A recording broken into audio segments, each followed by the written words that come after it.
வணக்கம் நண்பர்களே. தமிழக வெற்றிக் கழகம் நடிகர் விஜயனுடைய கட்சி, அதில் உட்கட்சி விசாரணை தொடங்கியது என்ற தகவல்கள் வெளியாகி கொண்டிருக்கின்றன. என்ன உட்கட்சி விவகாரம், என்ன விசாரணை தொடங்கியிருக்கிறார்கள்? 37 மாவட்டங்கள் தமிழ்நாட்டில்.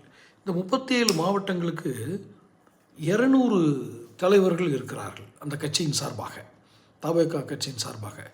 இளைஞர் அணி, வேறு ஒரு அணிகள் என்று வைத்து கொண்டால் கூட 200 தலைவர்கள் எப்படி வந்தார்கள்? யார் இந்த 200 தலைவர்களை நியமிக்க வேண்டும் என்று பரிந்துரைத்தது? இது விஜயின் கவனத்தில் கொண்டு வரப்பட்டதா? மேலும் என்னென்ன விஷயங்கள் இந்த மாவட்ட தலைவர்கள் மத்தியில் நடந்தது? தவேகாவினுடைய மாவட்ட தலைவர்கள் நியமனத்தில் நியமிக்கப்பட்ட பிறகு என்னென்ன பண விஷயங்கள் நடந்தது? இதில் எதுவும் பணங்கள் பரிமாற்றங்கள் நடந்ததா? இந்த பதவிகள் விற்கப்பட்டதா அல்லது நியமிக்கப்பட்டதா?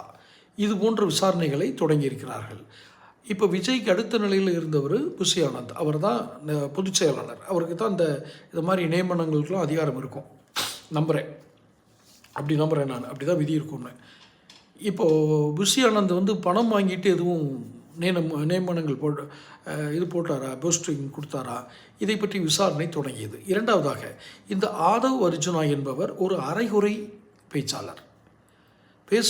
மேடையில் பேசும் பொழுது கூட்டத்தையே கட்டியில் தூய்த்து பேசுவாரா என்பதெல்லாம் தெரியாது. ஆனால் மேடையில் பேசுவார்.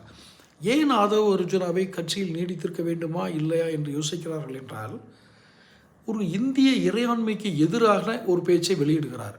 இதற்கு பின்னால் இருக்கும் அர்த்தம் வரலாறு தெரியாமல் அல்லது என்ன பேசுகிறோம் என்ற ஒரு உணர்வு இல்லாமல், கூட்டத்தை பார்த்தவுடன் அல்லது பெரும் கூட்டம் கூடியவுடன் தன்னிலை மறந்து பேசும் ஒரு தன்மை உடையவரை எப்படி ஒரு 2ஆம் கட்ட தலைவராக வைத்திருக்கிறோம்? மிகப்பெரிய ஆபத்து.